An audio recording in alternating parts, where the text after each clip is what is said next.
अनुप्रिया जी। मैं यहाँ आए सभी गेस्टों का सम्मान करती हूँ, मुझे लगता है, लेकिन कुछ लोगों की जो अधकचरी ज्ञान है वो अपने ज्ञान का जो प्रदर्शन करे वो ना करे, ज्यादा बेहतर है।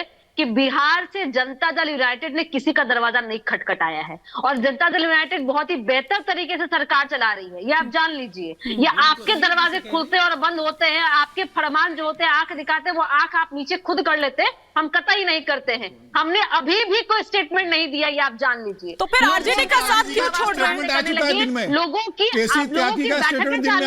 समीर जी और अनुप्रिया जी, केसी त्यागी का स्टेटमेंट सुना आपने?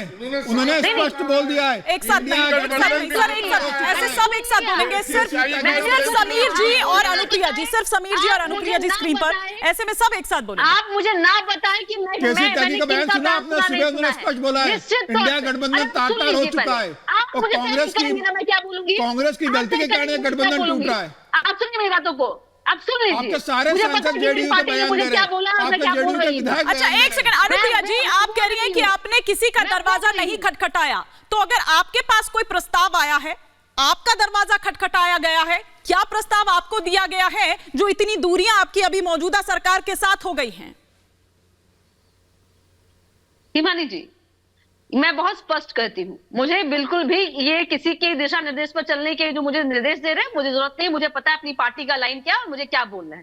लेकिन एक बात तो सच्चाई है ना हिमानी जी, कि देश में जिस तरह से इंडिया अलायंस का फॉर्मेशन होता है और देश को एक विपक्ष, मजबूत विपक्ष मिलता है, और जिस रफ्तार से इसको चलनी थी, जिस स्ट्रैटेजी के तहत हमारे नेता ने इसको चलाने का प्रयास कर रहे थे कि 400 सीटों पे हमें इंडिया अलायंस का कैंडिडेट खड़ा करना है एनडीए में, लेकिन कई दलों की बेरुखियां, मैं कहती हूँ कुछ दलों की जो धीमी रफ्तार, अपनी महत्वाकांक्षा जो थी वो इतनी हावी थी कि उनके अलायंस को नजरअंदाज किए जा रहे थे। निश्चित तौर पे फिलहाल तो यहाँ महत्वाकांक्षा नीतीश जी की नजर आ रही है और पराकाष्ठा नजर आ रही है सर्ववादिता की। अनुप्रिया जी पार्टियां हैं, नहीं बिल्कुल भी नहीं। हाँ। अभी तक नीतीश जी ने नहीं, अनुप्रिया जी मान लीजिए, नहीं पर वो आप ही को कह रही हैं, वो आप ही को कह रही है दुष्यंत जी, जब खेवनहार वो नहीं धीमी रफ्तार की बात कर रहे हैं, तो धीमी रफ्तार खेवनहार तो आपने वो कब तेज किया जाएगा दुष्यंत जी? वो उपेक्षा की बात कर रही हैं, वो उपेक्षा की बात कर रही हैं। नीतीश जी को कन्वीनर आपने नहीं बनाया। नीतीश जी इंडिया गठबंधन के सबसे बड़े लीडर हैं, सर वो तो आप मेंटोर हैं, उन्होंने इस गठबंधन को बनाया है, सभी मुख्यमंत्रियों को जोड़ा है। और मैं गंभीरता के साथ कहना चाहता हूं, कांग्रेस के अहंकार के कारण नीतीश कुमार इस गठबंधन को लीड करेंगे, देश को एक विकल्प देंगे।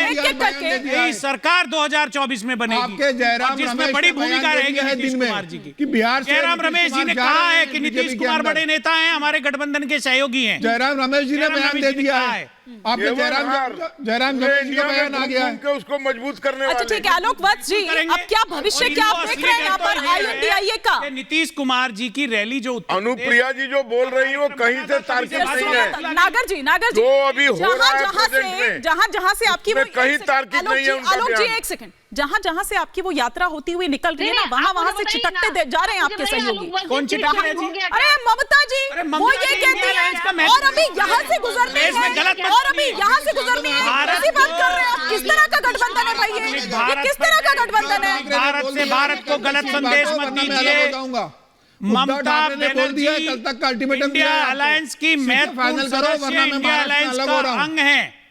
अभी तक उन्होंने इंडिया अलायंस छोड़ने का कोई मुझे आप व्यक्तित्व स्टेटमेंट दिखा दीजिए। अच्छा ममता बनर्जी ने स्पष्ट बोल दिया है 2 सीटें लीजिए। अरे 2 भी ना दे, हमारी घर की बात है, आप कौन होते हो बीच में बोलने वाले? हम सारी सीटें ममता जी को दे देंगे। ठाकरे ने बोल दिया है कल तक सीट फाइनल करो। ममता बनर्जी इंडिया अलायंस का हिस्सा है, अभिन्न है। एक बार आलोक जी फिर जितने छत्रप लीडर हैं, ये जितने क्या बात कर रहे हैं? गलत बात कर रहे हैं आप देश को। इंडिया अलायंस के जितने भी छत्रप लीडर हैं, जैसे मैंने कहा ना ढेलवनवा गोसाई बना दिया। मैंने आपसे ये पूछा कि क्या भविष्य आप देख रहे हैं? रखी है कि कांग्रेस को भी छत्र बना के छोड़ दो, 1 सीट 2 सीट 11 सीट, इससे ऊपर का उनको कोई आंकता ही नहीं आज की डेट में। और यही उनके, लेकिन कांग्रेस तो इस इंप्रेशन में है ना, और यही दिखाने की कोशिश भी कर रही है कि भाई अगर कोई बड़ी, और खैर है भी, उसमें कोई दो राय नहीं है, लेकिन जिस तरह से दिखाने की कोशिश कर रही है वो, उसी वजह से उसको ये खामियाजा भुगतना पड़ रहा है।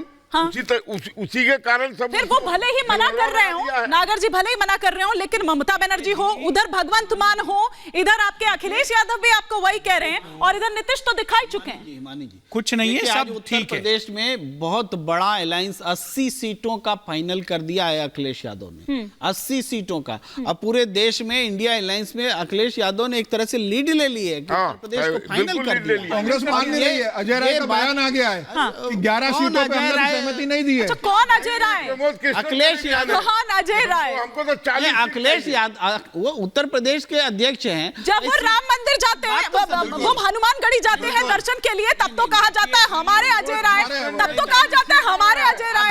अब आज कहा जा रहा है कि कौन अजय राय? हिमानी जी, सीट शेयरिंग का फैसला लीडरशिप में होता है, कांग्रेस के हाईकमान और इस क्षेत्रीय क्षत्रप के बीच में। तो इसमें अखिलेश ने कहा भैया 11 सीट ले लो, ऐसे ही अनर्गल बोल नाम तक रहे नहीं हैं। बताया अभी। 11 सीटों पे आप चुनाव लड़ो। क्या बात कर रहे हैं? प्रदेश अध्यक्ष आपके कह रहे हैं कि यादव जी 11 पे नहीं, हम 11 सीटों पे लड़ेंगे। इस तरह से मजाक नहीं आधिकारिक बनाते। बयान आया है कि हमने 11 सीटें, गलत बात है। आपका दर्द दिख रहा है, का आधिकारिक बयान आया है कि 11 सीटों पे हमारा गठबंधन हो गया है। पराजय दिख रही है। आप इसी तरह दुष्यंत की जी, बातें कर रहे कांग्रेस का आधिकारिक बयान आ गया है क्या? नाहिद लारी खान, नहीं आया है। इंडिया गठबंधन एकजुट है, एक एक करके पूरी प्लीज, शक्ति से आगे चल रहा है। सर एक साथ और सब मैं बोलेंगे तो साथ कुछ समझ में नहीं चाहता आएगा। हूं, कुछ न्यूनतम साझा कार्यक्रम के ऊपर बात चल रही है, बहुत जल्दी देश के सामने। अरे महाराज सीटें चल तो बांट रही लो है पहले, सर, न्यूनतम कब साझा होगी कार्यक्रम। सर? आप बांटते रहो सीटें। 100 दिन मुश्किल से रह गए सर, 100 दिन मुश्किल से रह गए। नाहिद लारी खान, क्या भविष्य है? समितियां हैं, क्या भविष्य है? जिनका गठन किया गया ठीक सीट है। शेयरिंग के लिए, वो वार्ता कर रही हैं।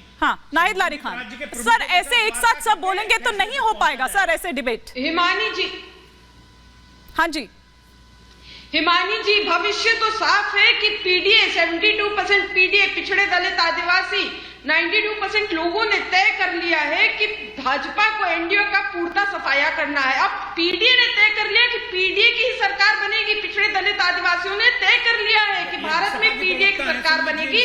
और रही बात उत्तर प्रदेश की, तो उत्तर प्रदेश में 80 की 80 सीटों से भाजपा का सफाया होगा। मैं जो राजनीतिक विश्लेषक बैठे उनकी बात से पूर्णतः सहमत हूं कि जो सीट शेयरिंग की बात है वो हाई लेवल की होती है। हर पार्टी के, सपा सहित अन्य पार्टियों के हाई कमान तय करते हैं। यहाँ बैठकर सीट शेयरिंग की बात करना एक तरह से खामखा मुंह का। अखिलेश यादव ने जो 11 सीट दी है कांग्रेस को, वो क्या राहुल गांधी से बात करके जारी करिए सूची? अब आप चुप रहिए, आप बताइए ना।